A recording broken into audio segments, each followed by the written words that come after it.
Hey guys, DOWSEY here, and welcome back to another YouTube video. Today, we're going to be looking at the Shrine of Secrets for week 33 to week 34, and break down the perks in it, give you my thoughts on whether or not you should be purchasing some of these perks in the Shrine. So let's jump on into Dead by Daylight to check out this week's Shrine. There you can see my beautiful new perk icons that match my stream overlay. Something I've customly made and edited and put into my game. So yeah, in case you're wondering why they look different, that is the reason.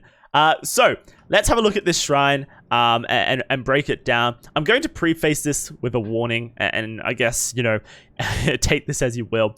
This is potentially the worst shrine I've ever seen in my time of playing Dead by Daylight, and honestly the worst shrine I could have started this YouTube series on.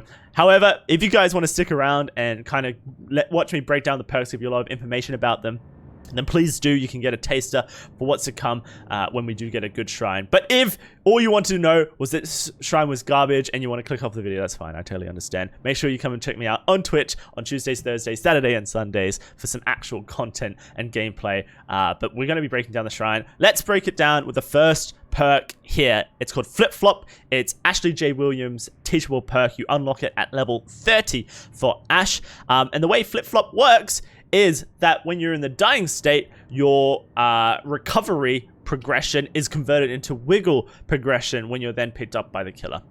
At tier 1, that's 40%, 45% at tier 2, and at tier 3, it's 50%, meaning that at tier 3, half of your recovery progression from the dying state, whilst you're trying to heal yourself while slugged, is going to be converted into wiggle progression. So, if you didn't know, it takes about 10 seconds roughly to wiggle off a killer's shoulder.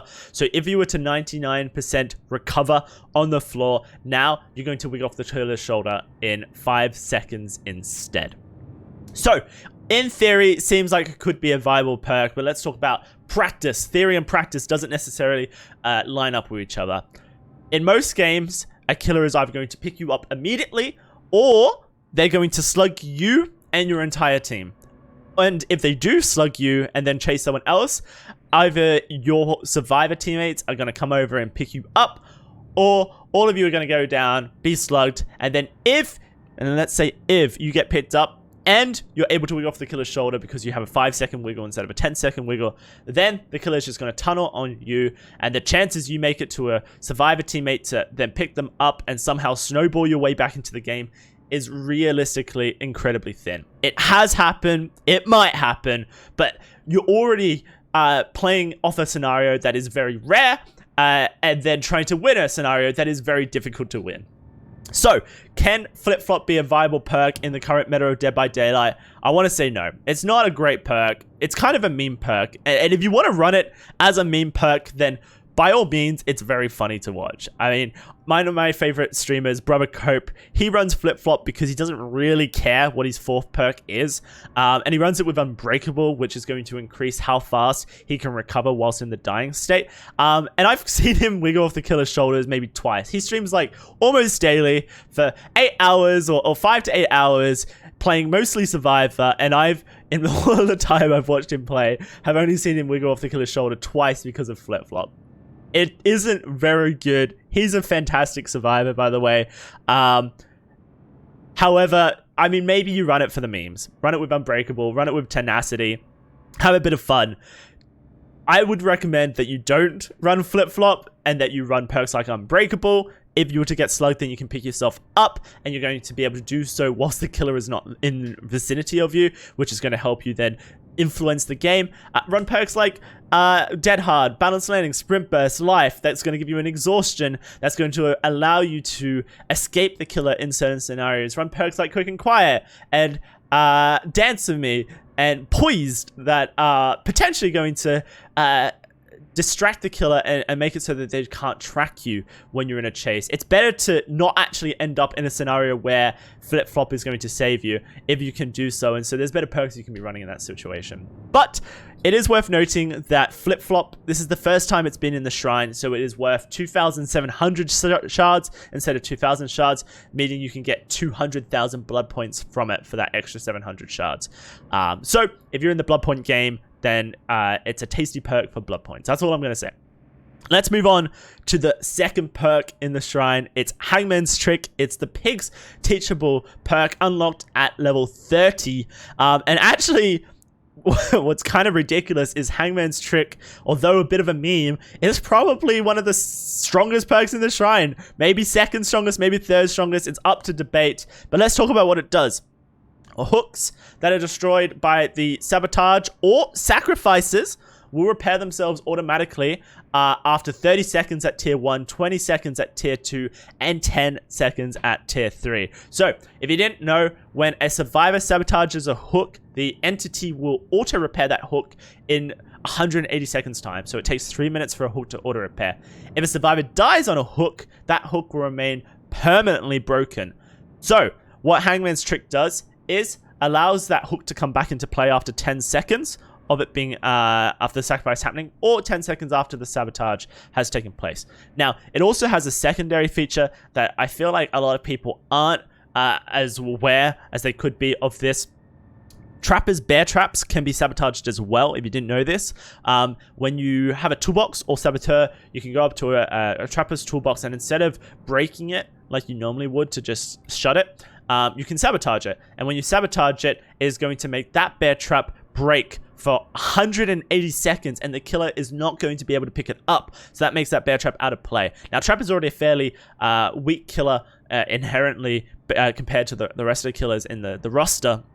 And so that when you sabotage a trapper's traps, it renders him useless, basically. So Hangman's Trick can be slightly valuable to trapper players out there. And if you watch Twitch, you may see the entity's left hand, a character streamer, I suppose you could say, who role plays as Trapper himself, sometimes runs Hangman's Trick, so that's toxic survivors can't sabotage his traps. In reality, this perk isn't going to be very valuable in your setups. The only time Hangman's Trick is going to have value to you is if you know 100% that you're playing against a Survive with Friend group with Alex's toolboxes and saboteur and add-ons to make the sabotage speed faster. They're all going to be running no Miver and resilience, and you know for sure that they're going to sabotage every bloody hook in the trial. If you know that somehow, if you can read that is what's coming, then slap on Hangman's Trick and ruin their day. Otherwise, this is not a perk that I would recommend running in any of your regular setups. It's worth 2,000 shards. You can get 150,000 blood points for purchasing it, if you already own it, that is. Yeah, that's basically the value of Hangman's Trick, is if you want some blood points, you already own it, then purchase it that way. Let's move on to the second survivor perk here. It's called Boil Over. It's Kate Denson's teachable perk, unlocked at level 40. And the way it works is that your struggling effects on the killer are increased by 25% at tier 1, 50% at tier 2, and 75% at tier 3. It also has a secondary use that you obscure the killer's ability to see hook auras when picked up.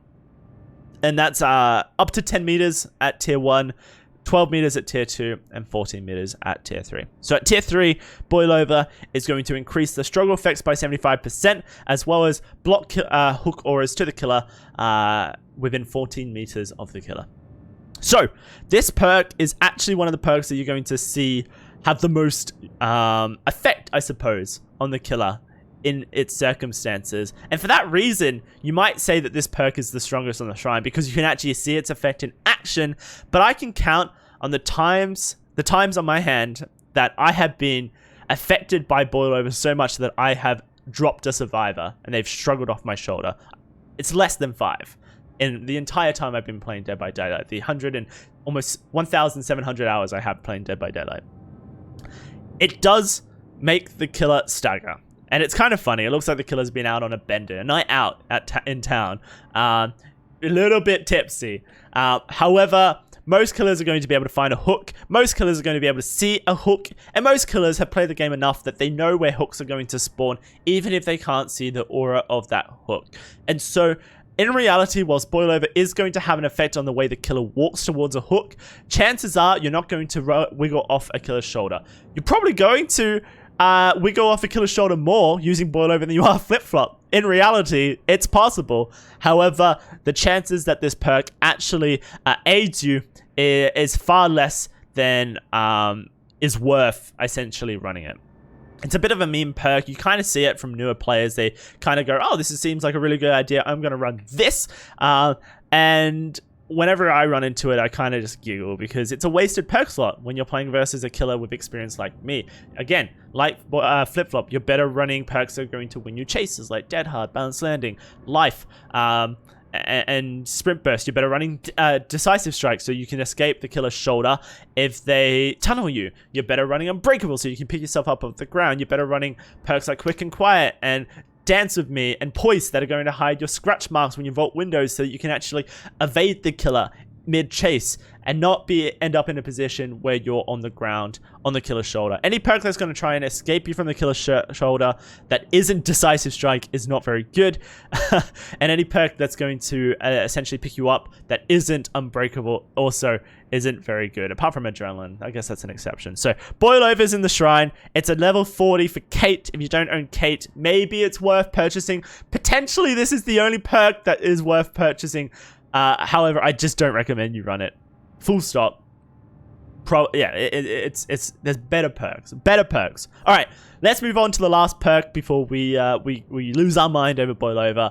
It is Beast of Prey. It is a teachable perk for the Huntress, a level 30 perk. And let me just stop right there and say this is for Huntress, who is a free DLC killer included in the game when you download it. So that means that if for whatever reason you wanted to unlock Beast of Prey and use it in your builds, you would be better to actually just invest blood points into Huntress and unlock it by leveling her up to level 30, because shards can be used to purchase killers, they can be used to purchase cosmetics, and so you're better saving them so that you can have, you know, a fancy new outfit or purchase a new survivor or killer in the store, especially when it is a perk like Beast of Prey that you can unlock on a free DLC kill like Huntress.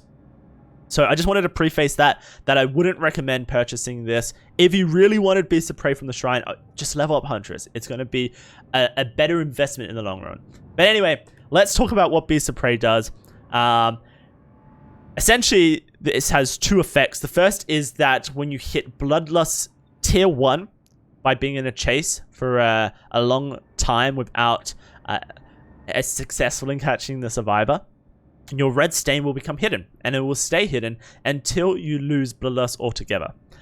So this means that you guys have probably played against a doctor using the discipline add-on that puts the red stain on your back, or you've played versus a Ghostface in their power with no red stain.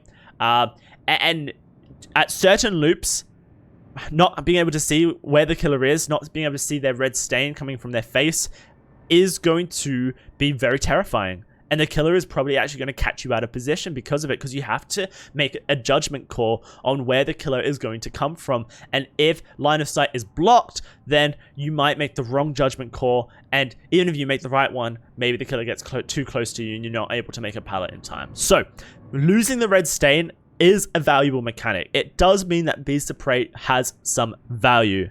However, there are better perks to win chases as killer and win chases more effectively, more efficiently, faster, and consistently. Perks like Enduring, that is going to reduce the pallet stun by 50%, meaning that you recover in a second rather than 2 seconds. Perks like Spirit Fury, that after breaking 2 pallets will then auto-break the 3rd pallet when you get slammed on the head. Paired with Enduring, that's going to win you chases far more effectively than Beast of Prey. And that's just 2 perks. There's also Brutal Strength, which is going to help immensely. Bamboozle, which is going to shut down loops. Just, you know, there's better perks than Beast of Prey. Now, I should say Beast of Prey does have a secondary feature, which is that you gain 30% at Tier 1, 40% at Tier 2, and 50% at Tier 3 extra blood points for actions in the Hunter category. So Hunter is chasing survivors, hitting survivors. That's how you get blood points in the Hunter category. However, the Hunter category will max out when you hit 8,000 blood points total in that category. And so Beast of Prey, what it's going to do is give you 50% extra blood points towards Hunter, but once you do hit 8,000, it's going to get maxed out. So it's just going to allow you to fill that category quicker and get max points in Hunter quicker. So is Beast of Prey worth purchasing in the Shrine? Well, reason number one it's not worth purchasing in the Shrine is because it's for Huntress. She's a free DLC killer. You're better just putting blood points into Huntress and unlocking her by getting her to level 30. That way you save 2,000 shards. But two, there are so much better perks for winning chases out there available to you. So I wouldn't recommend it, personally speaking. However, it's actually probably the strongest perk in this Shrine, and that just goes to show how bad this Shrine is this week. So I hope you guys enjoyed this video and this content. If you'd like to see more Shrine breakdowns, then let me know in the comment section, and I'll make them on a weekly basis. Hopefully next week's Shrine is less of a meme and has some valuable perks in it. What's your favorite perk in this week's Shrine? Let me know. And do you agree with my opinions or disagree? I would love to hear your opinions, and if you disagree with me, tell me why. I love to have other people's perspective on this. It helps me become a better, more rounded player in general. Guys, remember, I stream on Twitch, Dead by Daylight Killer gameplay on Tuesdays, Thursdays, Saturdays, and Sundays. You can find my schedule here on the screen. Thank you so much for watching. I've been DOWSEY, and I'll catch you guys on the next YouTube video.